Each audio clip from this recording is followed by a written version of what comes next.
Sheila is the reason that this 8-year-old grows up to have an amazing job as a graphic designer. Whether you donate money or time, you're helping Big Brothers Big Sisters help a child. And that can last a lifetime. Start something today at BigBrothersBigSisters.org. Brought to you by Big Brothers Big Sisters and the Ad Council. 1470 AM and 95.3 FM. The Health and Wealth Radio Network. Don't miss the Save a Lot Nutrition Hour with Al Foreman and Janet Cimarelli. WNN. Talk 1470 is WWNN Pompano Beach and 95.3 FM W237BD Boca Raton. The Health and Wealth Radio Network. A bad back, heartburn, low libido, stiff joints, not sleeping well, got allergies, need to lose weight? If you want to feel better, please tune into my Health Talk show, Sunday mornings at 10, the Dr. Bob Martin Show, on Talk 1470 WNN. I'm Tiffany. I have some tips for you on how to quit smoking like I did. First, I did some reading about it. I found a lot of great advice on how to quit smoking and picked out the ways I thought would work best for me. I started by setting a quit date. Then I threw out my ashtrays, lighters, and matches. I did other things too, like exercising more, and it worked. But I'd still get cravings, especially on long car rides. To help me with that, I put a picture of my mother in my car. She died of lung cancer from smoking cigarettes when I was only 16. Now I have a 16-year-old daughter. That picture of my mother reminds me that I don't want to miss all the things my daughter is going to do in her life, including turning 17. You can quit. For free help, call 1-800-QUIT-NOW. A message from the U.S. Department of Health and Human Services and CDC.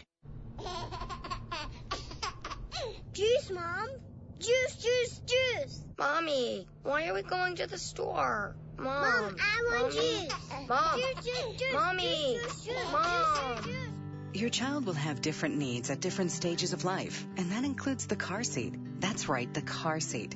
A car seat isn't one size fits all. You have to have the right seat based on your child's age, weight, and height. See, car crashes are a leading killer of children ages 1 to 13. But there's a website that gives you all the information you need. safercar.gov/the-right-seat. You'll find out about types of seats, when to have a seat rear-facing, when to switch it to forward-facing, when it's time for a booster seat, and when it's time for your child to ride in the back seat with a seatbelt. Protect your child's future at every stage of life. Go to safercar.gov/the-right-seat. That's safercar.gov/the-right-seat. A message from the National Highway Traffic Safety Administration and the Ad Council.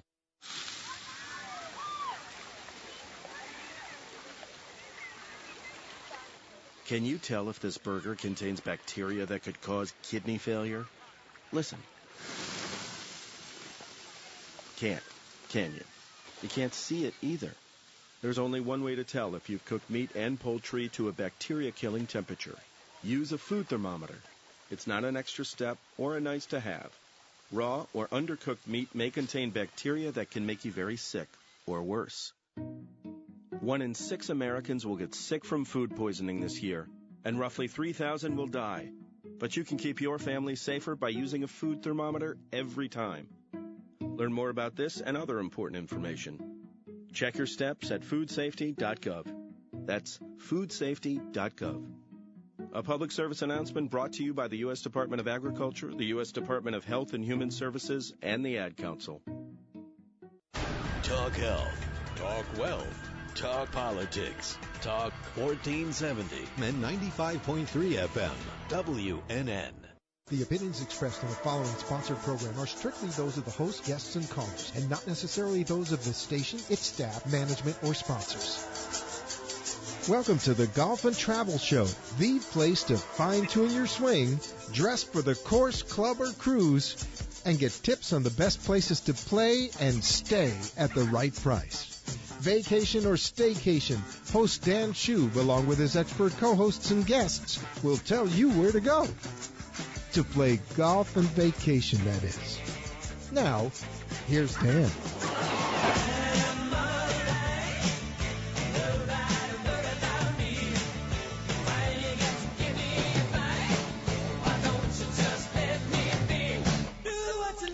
Welcome to the Golf and Travel Show. I'm your host, Dan Schub, and tonight, like we always do, we're going to talk a little golf. We're going to talk a little travel. I'm going to have a bunch of really good deals to send you on your way on the cheap a little bit later on in the show.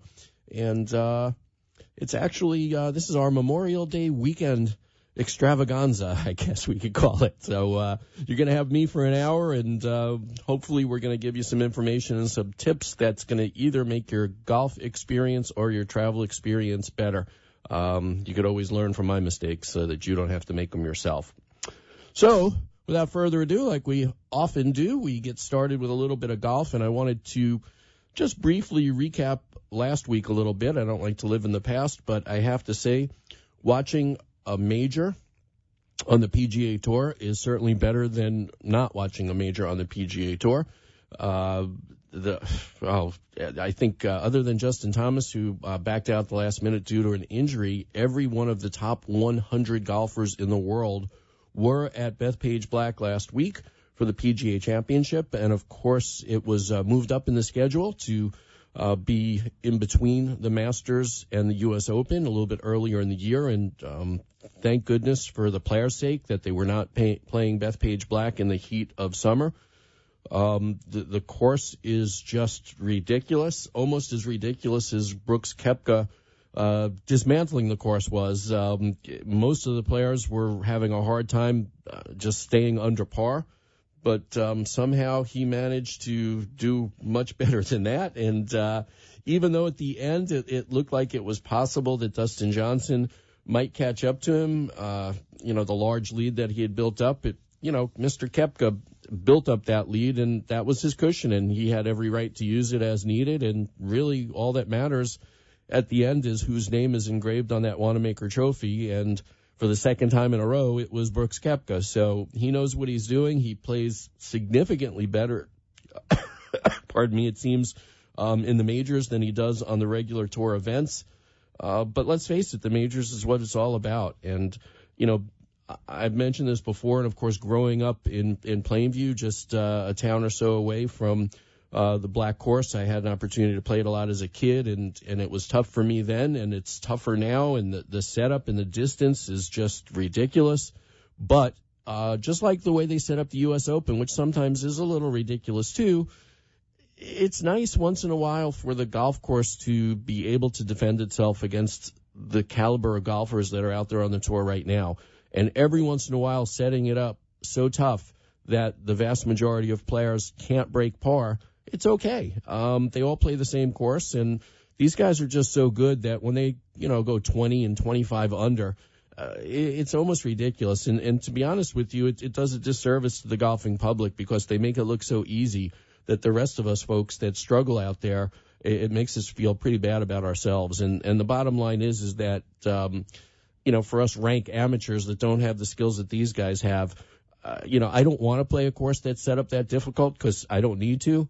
But every once in a while to see these guys have a very, very difficult challenge because the golf course is tough, there's just nothing wrong with that. So I am certainly looking forward to the next major, which is just in a couple of weeks, because now the way they have it set up, every single month for 4 straight months we get a major. And I like it that way. So I'm looking forward to the Open. Also wanted to mention briefly, teeing off in that final group on Sunday with Mr. Koepka was Harold Varner III. And we don't hear that name too often. He hasn't won. I don't know if he's won at all. I don't think so. He's competed. He's been close. He's been at the top a few times. He's certainly got some game. And somehow he managed to get himself in the second spot on Sunday at a major. And first of all, listening to his interview prior to going out there, I was very, very impressed. He just totally blew up on Sunday. The pressure, I guess, was too much for him. But his comment was, hey, all I'm worried about is my tee shot on hole number 1. And ultimately, he probably had a lot more on his mind based upon the way he played.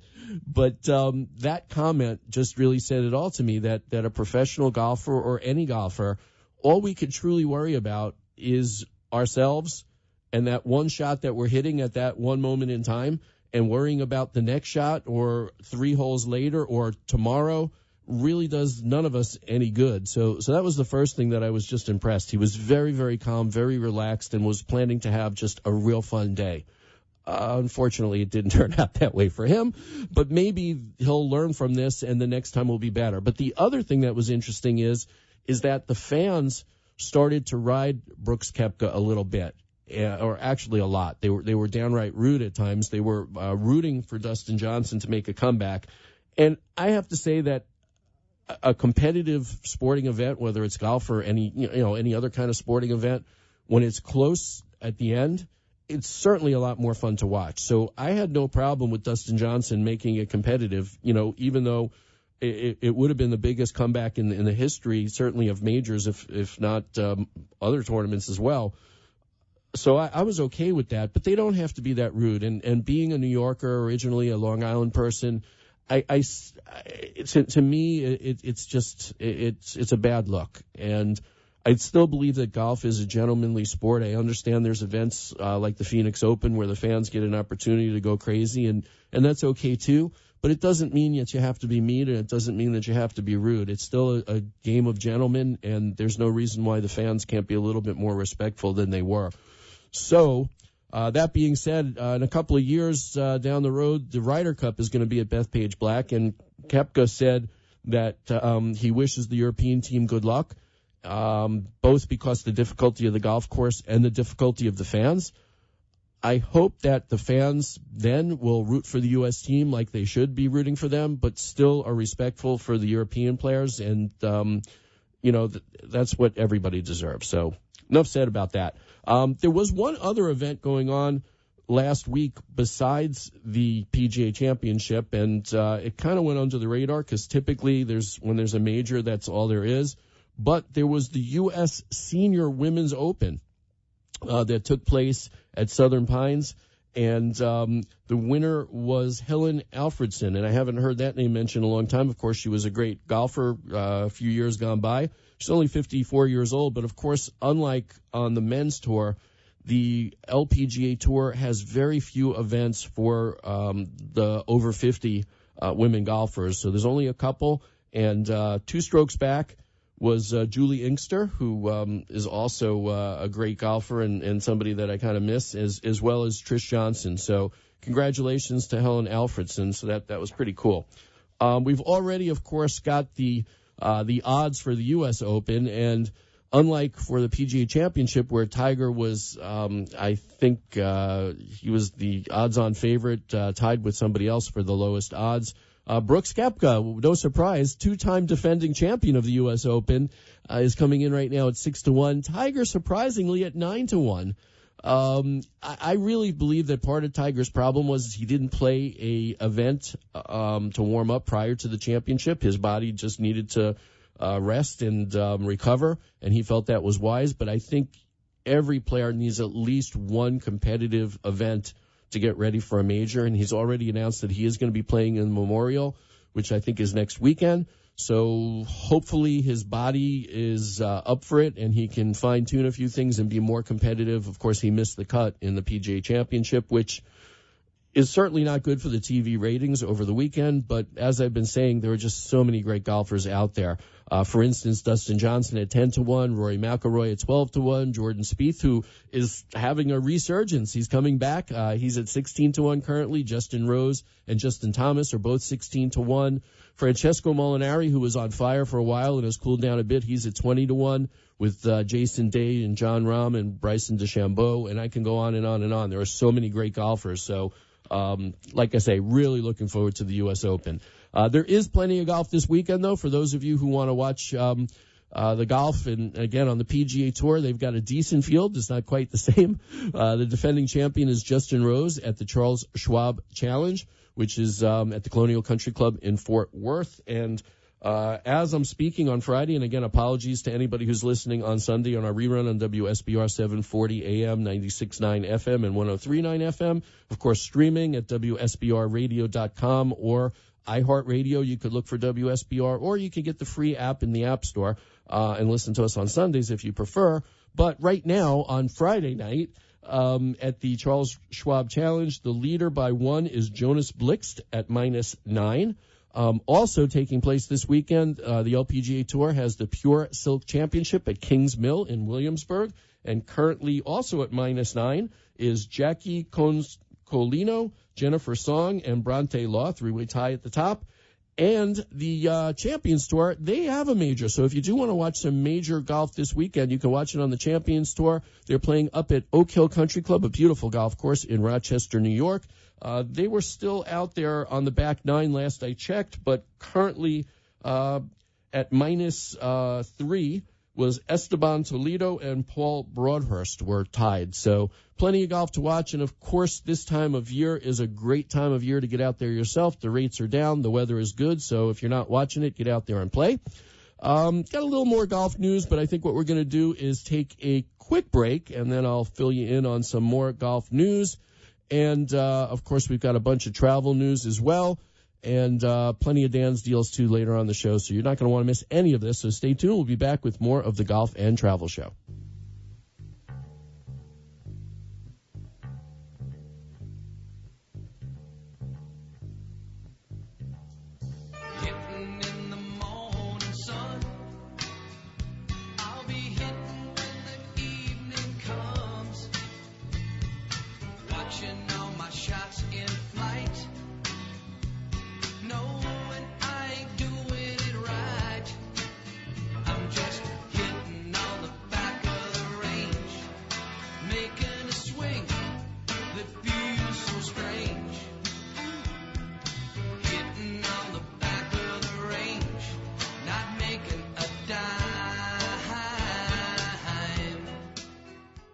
I'm not smart enough. My resume's not up to date. They'll never pick someone like me. No one's hiring right now. Sound familiar? Don't let you get in the way of landing your next job opportunity. Sometimes it's best to leave it up to the experts.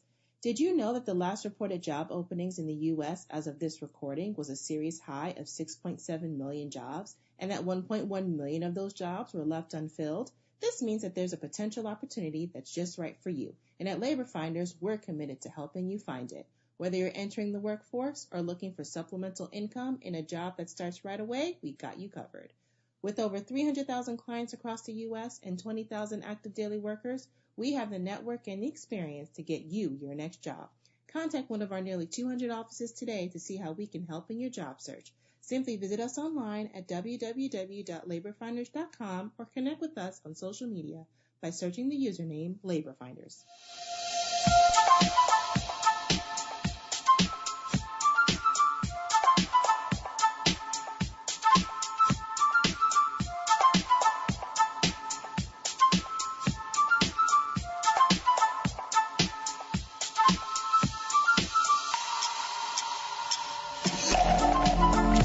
And we are back. And maybe 2 months or so ago, we had a guest on the show, somebody that I had known in the golf business who was a golf course designer for many, many, many years. And she got her start working with Tom Fazio. That's when I first spoke to her. I had interviewed Tom, maybe 23 years ago, and I had spoken with Jan Beljan then. And while we kind of knew that this was going to take place back then, it happened officially. She's been elected the president of the American Society of Golf Course Architects, so I wanted to congratulate her. She is from our area right here in Jupiter, and she's designed some, really, really cool golf courses, such as the Jupiter Island Club in Hobe Sound, Pelican's Nest in Bonita Springs, Boca Lago in Boca Raton right here, the Old Collier Golf Club in Naples. So she's done a tremendous amount of work in our area as well as other parts of the country. And she's been, doing great design work for obviously more than 20 years. And just a really nice person, friend of the show. So I wanted to officially congratulate Jan Beljan for being elected president of the American Society of Golf Course Architects. Also, I had mentioned earlier in the show that, of course, this is our Memorial Day weekend extravaganza, and I want to remind everybody, first of all, to take a moment or two to think of those who've given everything to defend us and our freedom. So we should never forget that. And, maybe a moment or two of just some reflective thought for those folks that, defend us. And it's a very, very tough job. And like I say, people not only lose their lives, they lose their limbs. They do it all for us who, don't have to go do that. So you should certainly remember them. And then when you're done with that, you can enjoy your holiday weekend. Hopefully everybody has a 3-day weekend and has some plans, perhaps some barbecues or some travel, which, of course, we'll talk about in a few minutes. But typically on a big holiday like this, where some people tend to have a drink or two or 10, the folks over at AAA always team up with the folks from Budweiser. And what they've done for this weekend is they've activated their Tow to Go program, which basically means that if, you've had a little bit too much to drink and you drove to wherever you are and you're not in any condition to drive, you can reach out to them. You can give them a call at 855, the numeral 2, then tow, T-O-W, the numeral 2, and then go, or 855-286-9246. And that works in the state of Florida as well as several other states such as Georgia, Iowa, Michigan, North Dakota, Nebraska, Tennessee, Wisconsin, and Indiana, although only parts of Indiana, Fort Wayne and South Bend areas. But, obviously everybody wants to have a good time, but please be safe. We want to make sure that you are tuning into us again next week. So use Tow to Go, and thanks to the folks at AAA and at Budweiser for providing that for everybody.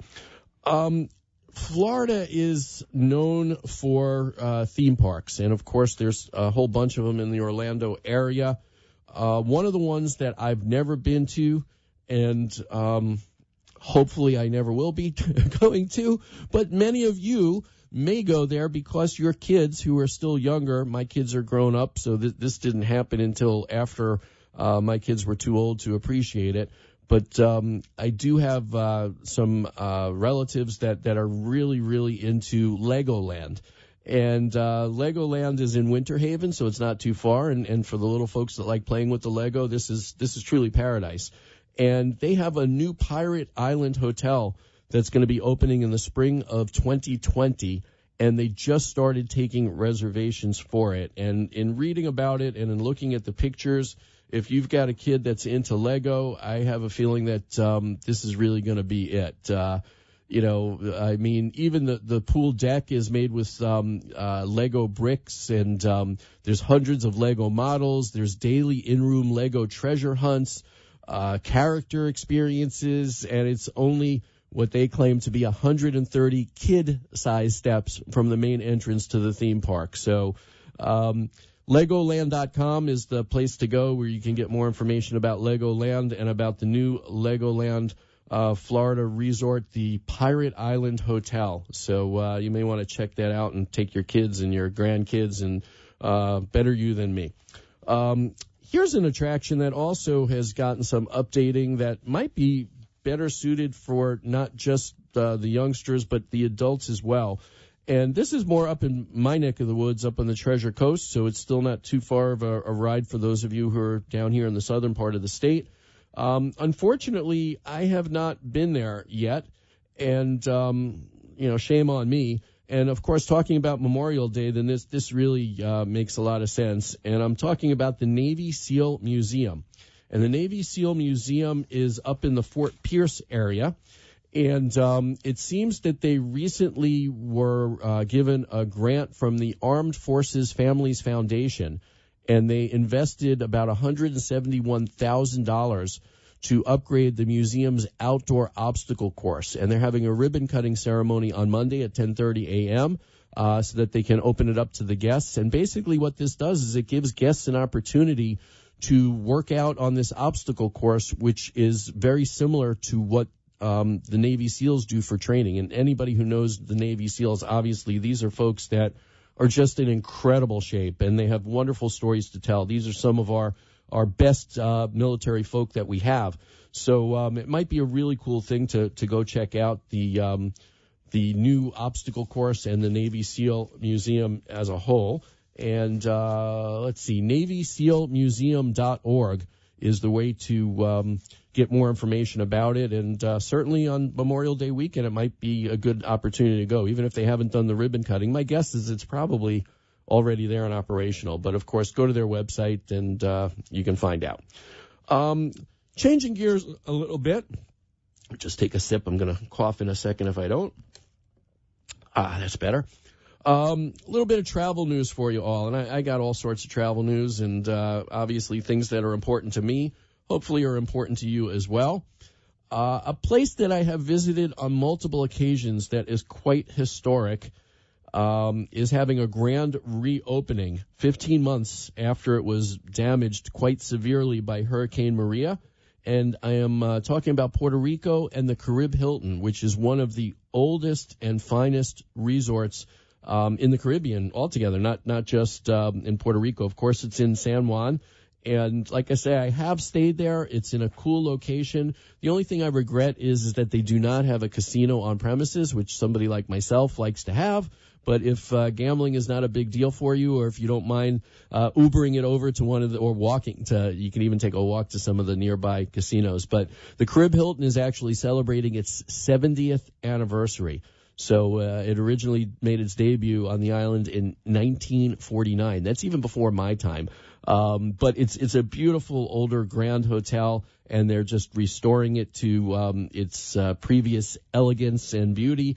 And it's a cool place to go. And I haven't been to Puerto Rico since the hurricane, but they've really come a long way. I was kind of hoping that they might get some more funding from Congress, and it seems, I guess, that package was blocked today by one congressperson, I suppose. So hopefully they'll regroup and help those folks out who still need help in Puerto Rico. But by going there and spending some tourism dollars on the island, you're certainly helping with the rebuilding. So I would encourage everybody. The people in Puerto Rico are just good people, and they deserve better. So I'll leave it at that. Another place that I travel to frequently that I like to talk about is Las Vegas. And there was something in the news that I saw today that I thought was quite interesting. A fellow who's in the news almost every day, many times a day, is Elon Musk. And, you know, sometimes it's for good news and sometimes not so good news. The guy can be a little bit strange.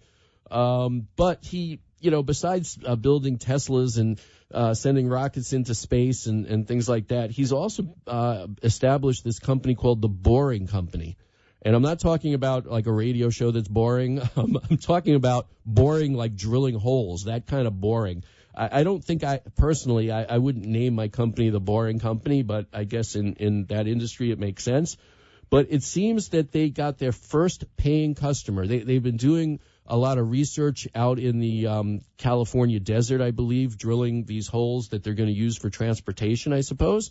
So their first paying customer is actually the board of the Las Vegas Visitors and Convention Authority. So they signed a contract for $48.6 million for what they're calling a loop, which is they bore this hole in the ground, and then they put a vehicle in there that travels kind of like a subway. But these are like small cars that travel very quickly.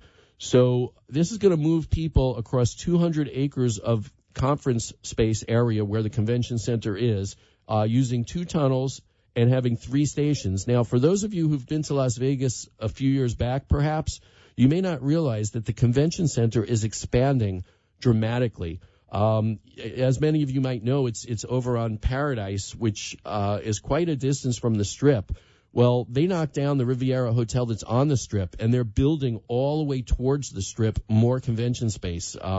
It's going to be huge. So to start off with, this is going to just take conventioneers from place to place and to different sections of, massive conventions that they have. So it'll be a way to move people very, very quickly, it seems.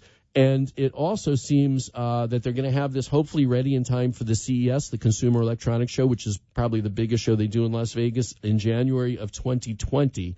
And if it's completed on time, that will be the Boring Company's first commercially operating project. And there's talk that this could even get expanded to go to other parts of the Strip and the airport, too. And that would be really cool, especially if it's reasonably priced, because traffic in Las Vegas can be pretty crazy at times, especially when there's a big convention in town.